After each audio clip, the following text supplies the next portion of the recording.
Hello everyone, welcome back.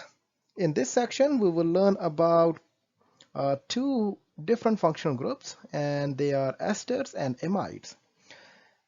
These are the functional groups which can be prepared from carboxylic acids.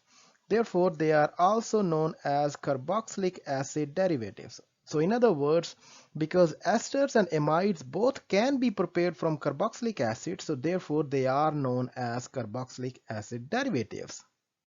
So we will begin our discussion with esters, and later on we will learn more about amides.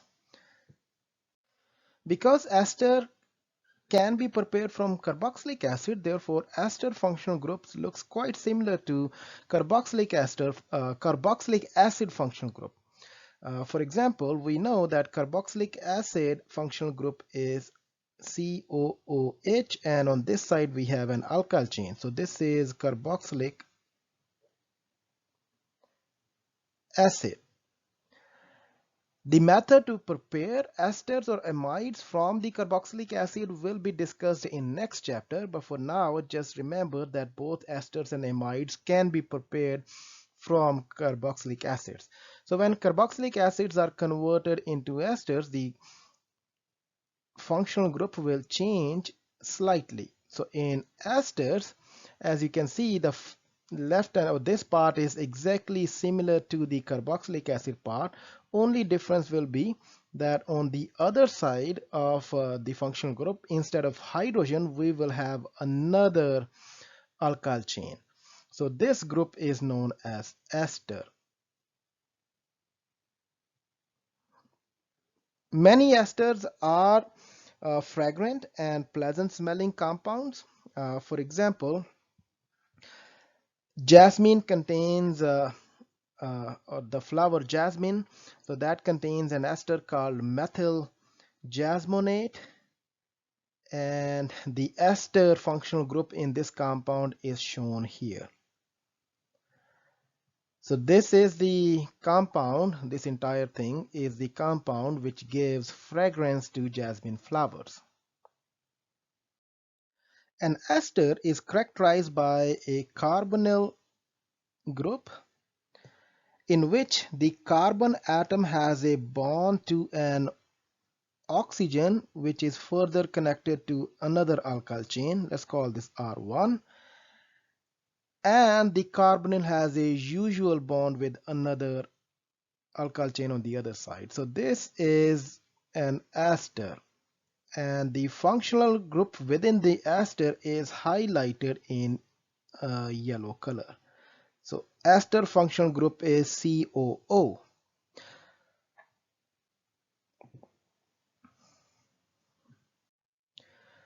These R groups or the alkyl chains on either side of the ester may not be same. They can be same, but they can also be different. The, the condensed structure for an ester is written as RCOOR or RCO2R. So these are the condensed structures for esters. Thus, an ester resembles a carboxylic acid, except that instead of hydroxyl group in ester, we have an OR group. That's the difference. Otherwise, ester structure and carboxylic acid structure looks quite similar to each other. Examples of few esters are shown in this picture. We can see the ball and stick models, the Lewis structure, condensed structure, and skeletal line structures in this diagram. The IUPAC names are also given, and the common name of the first ester is also shown here. As we can see that in all of these examples, ester examples, we do have a ester functional group, which is C double bond O and another O. And there is an alkyl group on either side of the ester group. In first example, the alkyl chains or alkyl groups on both sides are methyl groups. So both on left hand side and right hand side we have a methyl group. In the second example, the alkyl group is ethyl on the left hand side and the methyl on the right hand side. In esters, it is important to distinguish which side we are referring to. For example, in the example given in the middle, the left hand side alkyl chain is connected to this carbon atom, and the right hand side is connected to oxygen atom. This is extremely important to understand which side we are talking about. Are we talking about carbon side or oxygen side? We will use this information when we learn how to write the IUPAC names. But remember, now it's important to learn or to distinguish which alkyl chain is connected to the carbon of carbonyl and which alkyl chain is connected to the oxygen of ester functional group. So earlier we learned that ester functional groups look quite similar to carboxylic acid. Now the thing is that esters also look similar to many other functional groups. For example, esters also look similar to ethers, because ethers have a functional group of oxygen connected to alkyl chains on left hand side and right hand side. And if we pay close attention, if we only look at this oxygen, it kind of looks like an ether. So it's a common mistake that sometimes we may consider ester an ether, but ester is not an ether because it does have a carbonyl group right next to the ether oxygen. So therefore, it's important to understand that esters are not ethers. In ethers, we have only oxygen atom, and on either side of the oxygen atom we have an alkyl chain or a carbon chain. However, in case of esters, we do have oxygen atom. In esters, we do have oxygen atom. On one side of the oxygen atom, we have an alkyl chain, but on the other side, we have a carbonyl group. And in carboxylic acid, we have oxygen, and one side of oxygen is hydrogen and the other side is carbonyl group.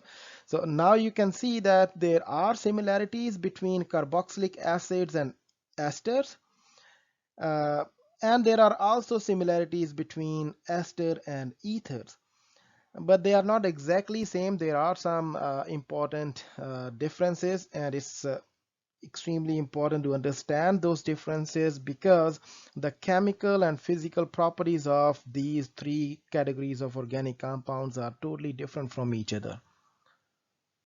Esters have a permanent dipole moment, and they do form dipole-dipole forces. The dipole moment arises due to the electronegativity difference between the oxygen atom and the carbon atom. As a result, the oxygen atom gets the negative charge, partial negative charge, and the carbon atom gets a partially positive charge, and this creates a permanent dipole moment in the carbonyl functional group. However, there is no OH or NH bond present in ester functional group. Therefore, esters are unable to form hydrogen bonding, but they do form dipole-dipole forces. Because of absence of hydrogen bonding, esters tend to be slightly less polar, and hence they are less soluble in water. If there are many carbon atoms in the alkyl chains, then esters behave as non-polar, and thus they are hydrophobic and will not dissolve in water. But for esters in which the alkyl groups, the R groups, contain few carbon atoms, maybe one or two, then they may be partially soluble in water. When we compare an ester to an alkane or ether of similar molecular mass, the ester has a higher boiling point,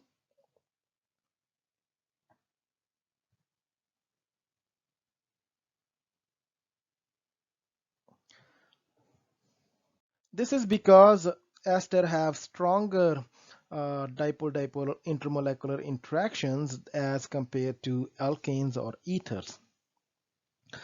However, when we compare boiling points of esters to boiling points of alcohols and carboxylic acids, esters have much lower boiling points. The reason is that in alcohols and carboxylic acids, we have hydrogen bondings, and we know the hydrogen bonding is much more stronger than dipole-dipole forces. Hence, alcohols and carboxylic acids have higher boiling point. Esters are widely distributed in nature, and reactions of esters are common in biochemistry. The flavors and fragrances of many fruits and flowers are due to the compounds that contain an ester functional group.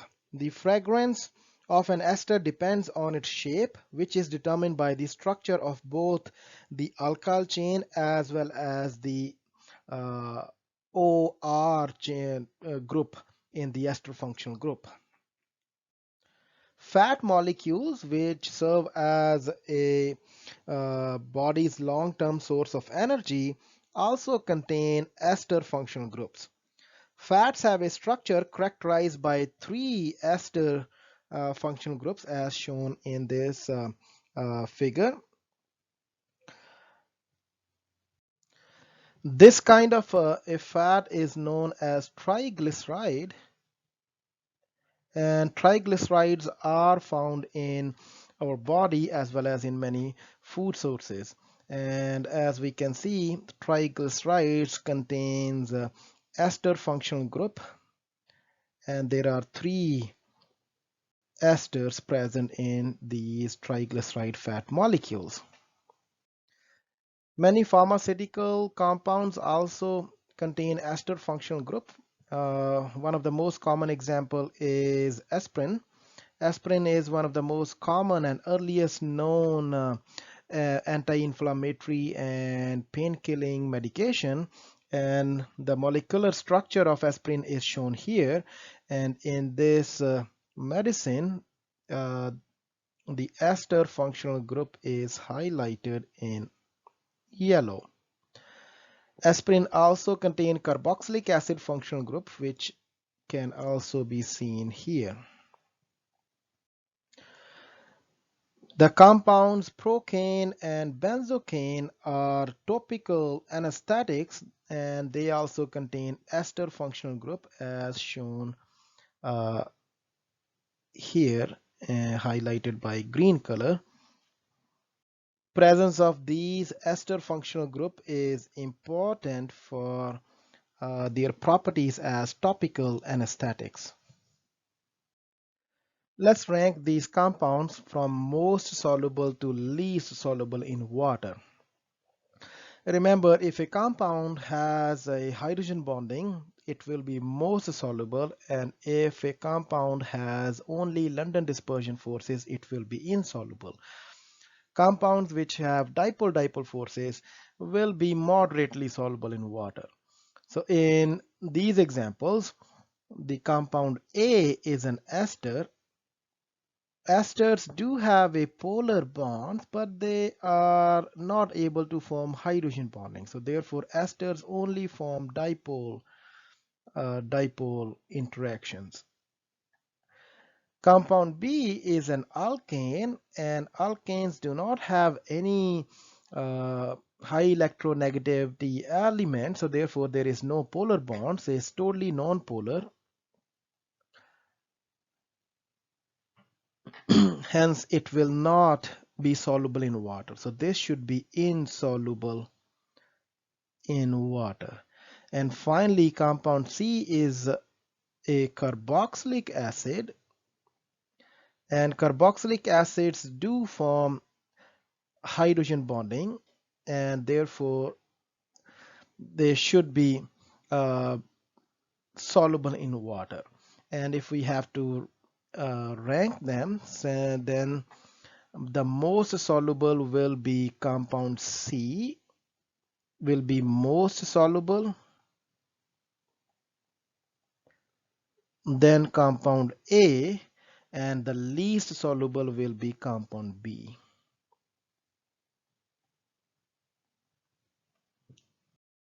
Earlier in this chapter, I mentioned that it is important to understand which alkyl chain is connected to the carbon of carbonyl and which alkyl chain is connected to oxygen. The reason is that this helps in identifying the parent chain when we write the IUPAC name of the ester. According to the IUPAC rules, in case of esters, we do not look for the longest chain. The parent chain in case of ester is the chain which is connected to the carbonyl C. So regardless of the length, the alkyl chain which is connected to the carbon will be considered as the parent.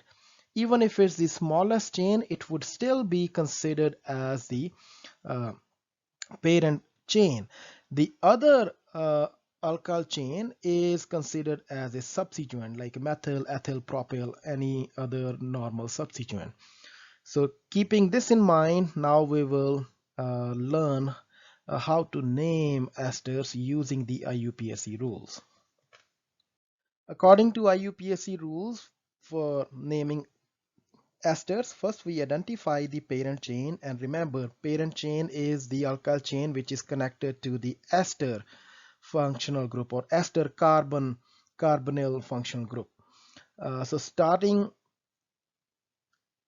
number one from the carbonyl of ester functional group, we number rest of the chain, and from the length of this parent chain we identify the name of our parent chain. So in this example we have 7 carbon long chain, so therefore the parent hydrocarbon chain is heptane,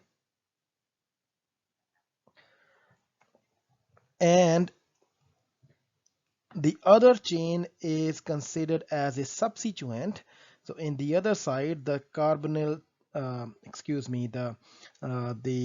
alkyl chain connected to oxygen, so that will be a substituent. In this case, that chain has only 2 carbons, so that hence this chain is named as ethyl, and it is treated as a substituent. So when we arrange the name, first we write the substituent in the beginning as usual, so its name will be ethyl, and then the ester part, so it's heptane, and in case of ester we remove the E and we add the suffix O8, so therefore the name will be ethyl heptanoate. Let's try another example. So in this case, I'm gonna reverse the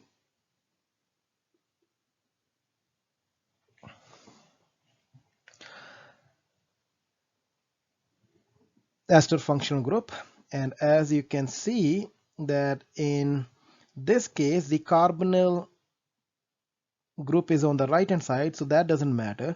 So our parent chain is the one which is connected to the carbon atom of carbonyl. So this highlighted part is the parent chain, and as you can see that in this case, let me change the structure a little bit. The other chain is longer, parent chain looks smaller, but it's still, this is the parent chain. So in esters, the length of chain does not matter. And when we number it, we always number from the carbon of carbonyl. That's number 1, number 2, and number 3. The carbon chain which is connected to oxygen, that is our substituent. So in this case, our substituent has 1, 2, 3, and 4 carbons. So therefore, substituent is butyl.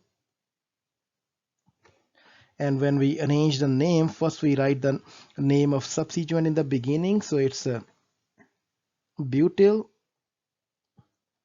And the parent chain is 3 carbons. So from 3 carbon, we get propane.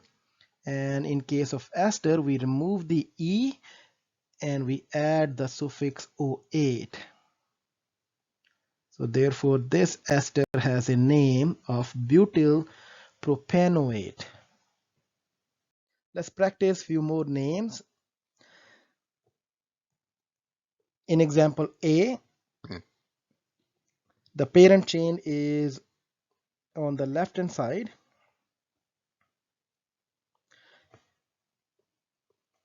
because on left hand side this chain is connected to the carbonyl CO. So starting from carbon atom in the carbonyl functional group, so we give it number 1, number 2, number 3, and number 4. The other alkyl chain is the substituent. In this case it's only one carbon, so hence this substituent is methyl. So when we arrange the name, first we write the name of substituent, so methyl, and from 4 carbon parent chain, the name of parent hydrocarbon is butane, but we're gonna remove the E and we're gonna add O8 at the end, so the name is methyl butanoate. Similarly, in example B, our parent chain is this one, so it's number 1, 2, 3, 4, 5, 6, and 7 carbon long parent chain, and our substituent is 2 carbon long substituent on the oxygen side, so this substituent is ethyl, so hence the name will be ethyl, and 7 carbon hydrocarbon is heptane, and we're gonna remove the E and we will add O8 at the end, so therefore this substance is ethyl heptanoate. Finally, example C. So this example is a little bit more challenging, so I'm gonna write the expanded formula of this one because it may be a little bit more difficult to understand what is going on here, because the formula is given in condensed form. So let's expand this. So in this case we have CO and we have hydrogen here, so that's what it means, COO and this hydrogen, and then we have CH2 group, and then we have CH3 group. So this is the expanded form. So now we have to identify the parent chain. Obviously it looks like that this side is the longest side, however this side is connected to oxygen and hence it cannot be a parent chain. So parent chain is the chain connected to the carbon, but there is no chain on this side, so that is okay.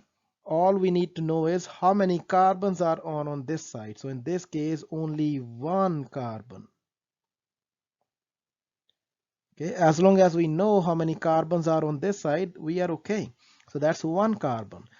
Okay, and then the other side, 2 carbons here, so that's our group, so substituent group. So in 2 carbon is ethyl and 1 carbon is methane. So let's arrange the name. So first we're gonna write the substituent, which is ethyl, and 1 carbon, the hydrocarbon name is methane, and we're gonna remove the E and we're gonna add O8. So therefore this ester is ethyl methanoate. The final class of organic compounds which contain carbonyl group are amides. Amides are also carboxylic acid derivatives because they can also be prepared from carboxylic acids. Proteins are large class of biomolecules that are characterized by the presence of hundreds or even thousands of amide functional groups. The amides in a protein are formed from amino acids, and we will learn more about amino acids and the amide functional group in them in chapter number 16. The amide functional group contains a carbonyl group, and this carbonyl group is bonded to an alkyl chain as usual, but on the other side of amide group we may have either an NH2, NHR, or NR2 group present. So in other words, on the other side it could be either NH2 or NHR or NR2. either one of these three may be present. The examples of the general formula of amides are shown here. So as we can see that amides can either contain CONH2 or it may be CONHR, or it may also have a CONR2.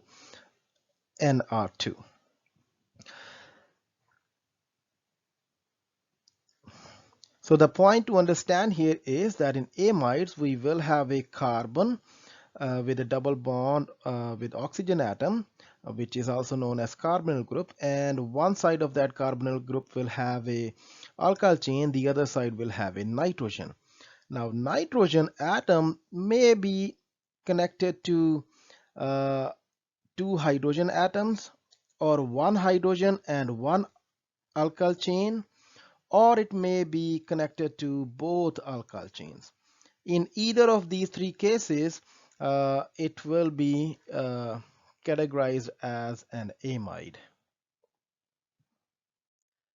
Few examples of amide structures are shown in this figure. As we can see from the Lewis acid structure, the first two examples do contain NH2 with the carbonyl group. So therefore their general formula is CONH2. In the middle example, we have a carbonyl group and a NH as well as the R. So this is a CONH amide example. And finally, we have another example of amide in which the nitrogen is connected to two alkyl groups. So that would be one alkyl group connected to R and then the other one. Okay, in first two cases, the nitrogen atom is not connected to any alkyl. So nitrogen is connected to both hydrogens. In the second example, nitrogen atom is connected to one hydrogen and one alkyl chain. So all of these are examples of amides. The amide functional group does have some resemblance with the carboxylic acid functional group. In carboxylic acid functional group, we have a carbonyl group, and the carbonyl group is connected to an hydroxyl group. In hydroxyl group, we have oxygen atom which is also bonded to hydrogen. However, in amide, we have a carbonyl group, but the carbonyl group is connected to nitrogen, which is further connected to hydrogens. So in amide, carbonyl group is connected to NH2. We know that NH2 alone is also known as amine. So NH2 group is known as amine. But let's not confuse amide with amine. In case of amines, there is no carbonyl group. So amine is R with directly bonded to NH2 group. In case of amide, we have the alkyl chain R, and then we have carbonyl group and then NH2.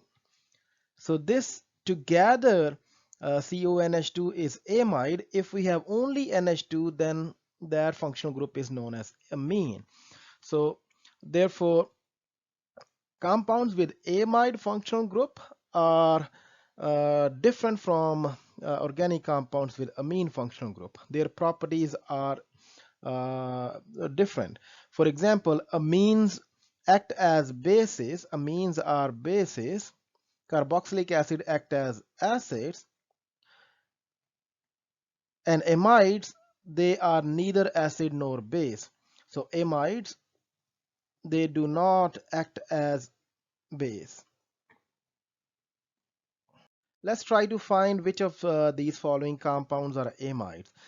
So the best way is to expand the structure. For example, if we expand structure number A, so we can draw it like that. So CONH means C double bond O, and then we have NH, and then we have CH3. And as we can see that in this structure, we have C double bond O and connected with nitrogen. anytime carbonyl group is connected to nitrogen, so that functional group is an amide, so hence this is an amide. Let's expand structure B in this CH3, CH2 and NH2. As we can see that in this case there is no carbonyl group. The NH2 is directly bonded to an alkyl chain, so hence it is not an amide, it is an amine. And finally, CONH2, this group indeed is an amide functional group, so we don't even need to expand this structure. So hence, example A and C are amides, B is not an amide, B is an example of amine. Amide functional group is also frequently found in nature as well as in pharmaceuticals. For example, peptides are compounds derived from amino acids, and these peptides contain one or more amide functional group. An example of a peptide is shown here. The molecule shown here, metencaphalin, it falls in the category of endorphins. Now, endorphins are small endogenous peptides that bind to the opioid receptors, and they function as a body's natural pain relievers. So these kind of molecules, they act as natural painkillers. And in this example, we can see there are multiple amide functional groups. And these amide functional groups are highlighted in yellow. Apart from amide, this endorphin molecule also contains other functional groups. For example, it does contain a phenol functional group here. It also contains amine functional group here, and it also contains carboxylate ion functional group here. So amide is not the only functional group present in this kind of compound, but at least we can see that these amides are integral part of these endorphins. The structure of one of the common antibiotic, amoxicillin, is shown here. This antibiotic have two amide functional group as part of their structure, and these functional groups can be seen as highlighted in yellow color.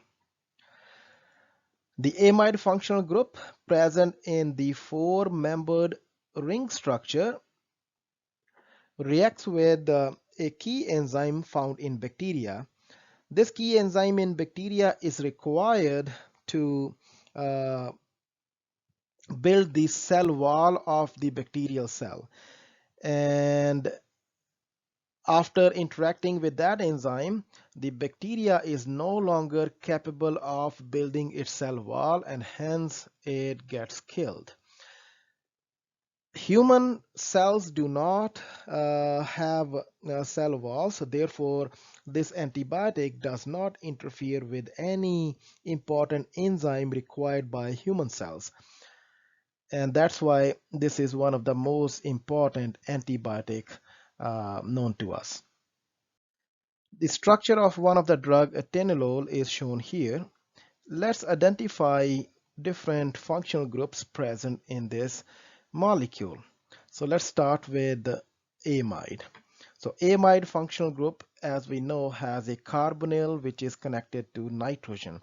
So in this compound, amide functional group is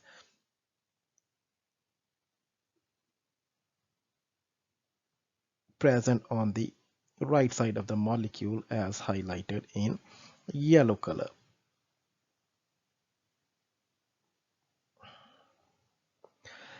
Next, we need to identify amine. Amine functional group is a nitrogen containing functional group, but it does not have any carbonyl compound, so therefore amine is shown here. So this is the amine functional group. Next is ether. Ether functional group, as we know, has an oxygen atom bonded to both sides with an alkyl chain, and we can see ether functional group is here.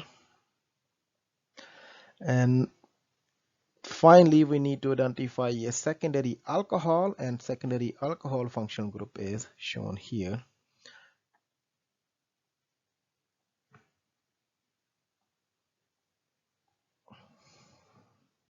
Let's learn how to write the names of amides using IUPAC rules. The IUPAC rules for naming amides is similar to the rules which we learned in case of esters. In case of amides also, we need to identify the parent chain, and as we saw in esters, the parent chain is the alkyl group connected to the carbonyl functional group. The other side, that is the side or the alkyl chain which is connected to nitrogen, is a substituent.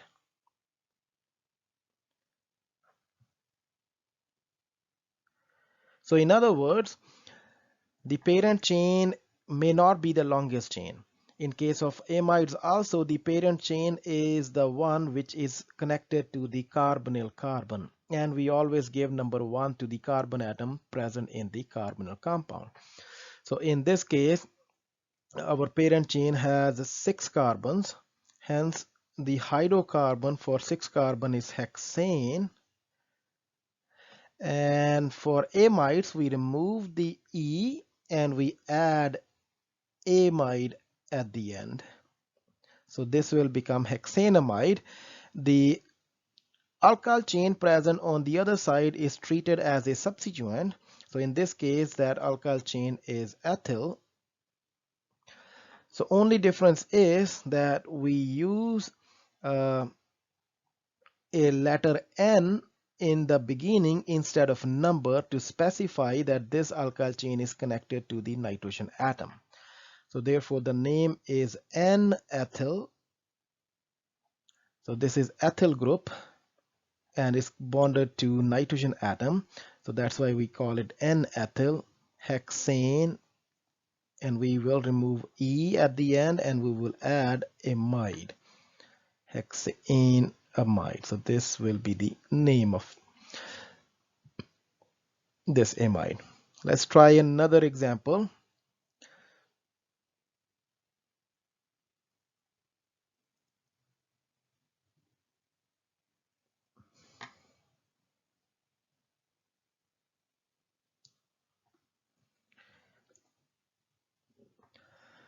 In this case, again, the parent chain is the alkyl chain which is bonded to the carbonyl carbon. So this is the parent chain, and the carbon atom of carbonyl compound is included in the parent chain. So when we number it, so we start numbering from this carbon. So that's number 1, number 2, and number 3. So we have a 3 carbon long parent chain. And on nitrogen, we have 2 substituents, and both of these substituents are methyl.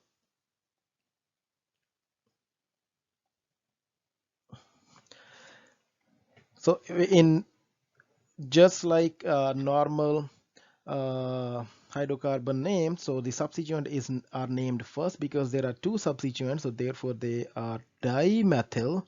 We also need to use the locator number. In case of amides, we use N as the locator. We don't use the number, so therefore it will be N, N hyphen. Why we use 2 N's? Because there are 2 methyl groups and both are connected to the nitrogen atom. So it's N dimethyl. Because we have 3 carbon chain, therefore the name is propane, and we remove the E and we add amide at the end. So the total name or the complete name of this amide is N-dimethyl propane amide. Let's write IUPAC names of these amides. So in example A, the parent chain is 1, 2, 3, and 4 carbon long, so that would be butane. There are no substituents connected to nitrogen, so there are no substituents. It's a normal amide, so hence the name will be, there is no substituent in the beginning, so it's butane, and we will remove the E, and we will add amide. So it's butaneamide. So why we did not write anything in the beginning? Because there are no substituent connected to nitrogen.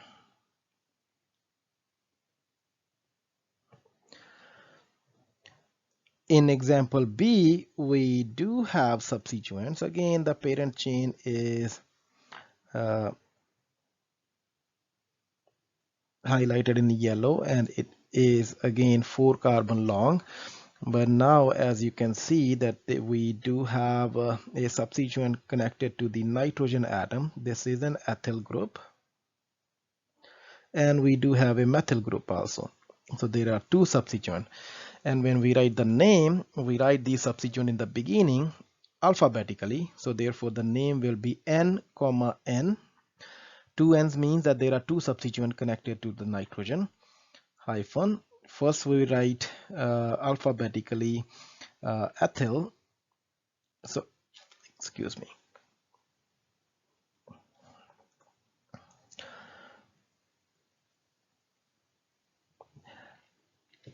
If both the substituents are same, then we write N, N. Now in this case, the substituents are not same. One is ethyl, the other one is methyl. So therefore we will write N-ethyl,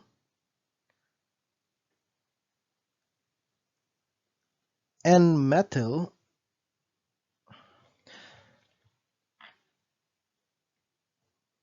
butane, and we will remove the E and we will add amide.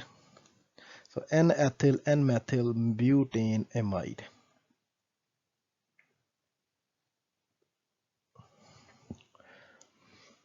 In example C, again we have 4 carbon long parent chain, and on the nitrogen side we have only one substituent. So this substituent is methyl group. So therefore the name is N-methyl butane amide. And finally we have a amide given in the condensed form. So let's expand this. So we have a CH3 group, then CH2, and then we have C double bond O, then NH, and then another CH2 and another CH3. So in the expanded form, we can see that the parent chain is on the left hand side, highlighted in yellow, and parent chain contains only 3 carbons. And nitrogen also have an alkyl group, and this alkyl group is ethyl. And only one alkyl group is connected to nitrogen, so therefore the name will be N-ethyl. 3 carbon means is propane, so propane will become propaneamide.